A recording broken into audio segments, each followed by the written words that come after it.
Hello there. I'm so glad you're here. As you can see, our island is in desperate need of bees and plants.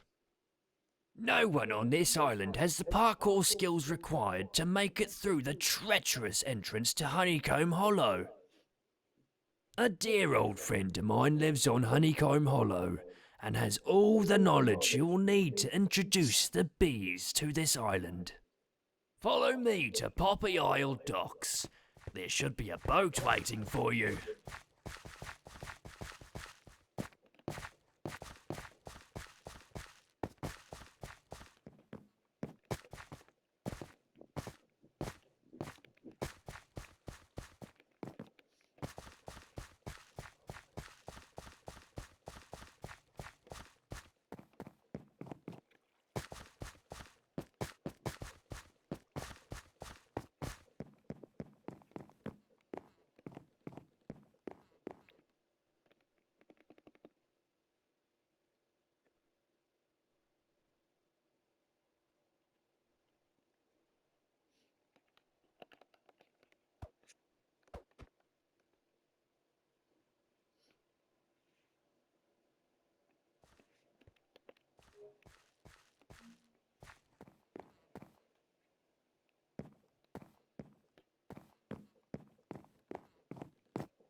Buzz, buzz, buzz. Wait, you're not a bee. Bees hide away during rain and at night, so you can't possibly be a bee. Also, you're too big. I need to get out of this rain. Quick, follow me back to my home for shelter.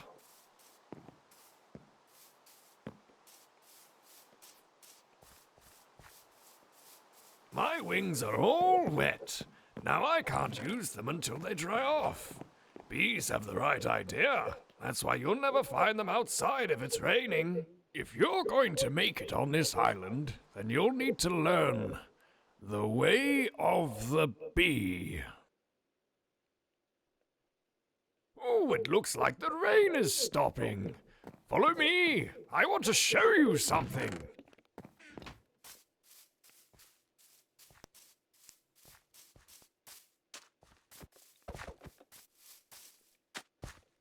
Achoo! Pardon me, my hay fever is still in full swing. Where were we? Oh, yes. Here is your first lesson. Do you see all of those flower fields? They're the result of all the bees' hard work on this island. Bees travel from flower to flower, gathering and spreading pollen everywhere. Pollen is vital for plant growth. When a pollen-covered bee visits a crop, it grows faster. That's why I plant all my crops near bees. Right, let's continue learning. Come this way.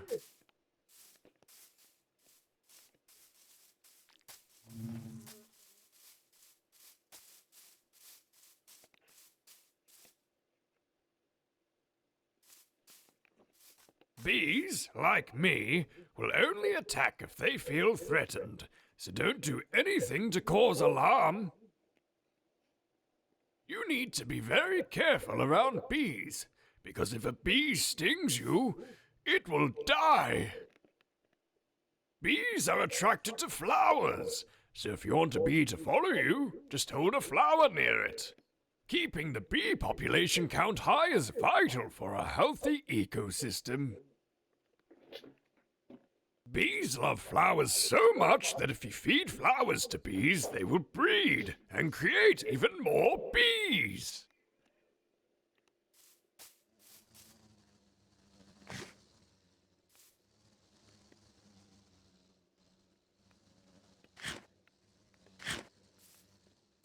Another beautiful bee for Honeycomb Hollow.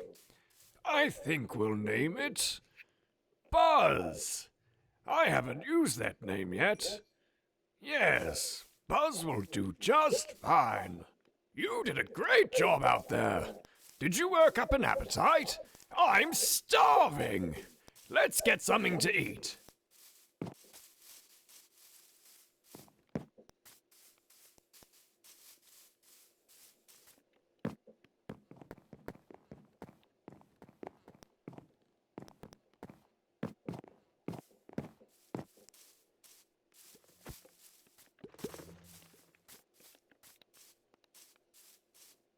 That bee nest is dripping with honey.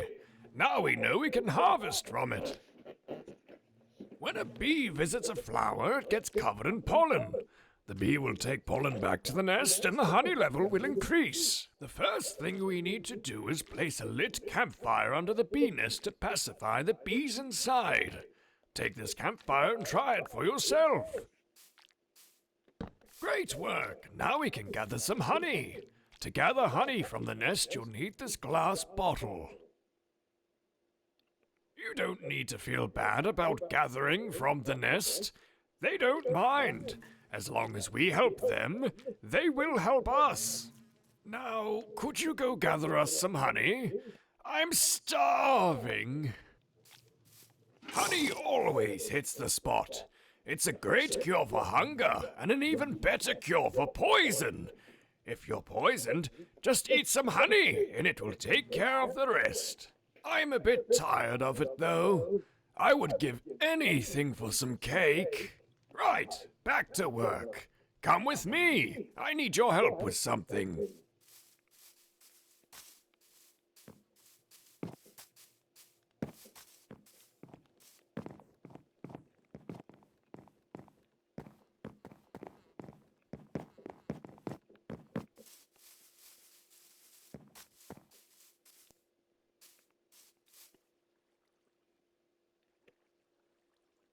As you can see, there are no bee nests in this area. That's because natural bee nests can only be found on trees. The south-facing side of the tree, to be exact. Beehives face south because otherwise, bees would have a hard time keeping track of time. They can always work out when to start and stop working as long as the hive entrance is facing south. Now, let's build a beehive here since the bees can't. We're going to need 3 honeycombs and 6 wooden planks. You can use these shears on bee nests to get honeycombs. As for the wood planks, you can find some inside the shed that's just over there. Here is also another campfire. Don't forget to place it under the beehive before shearing for honeycomb. Return to me once you have crafted the beehive.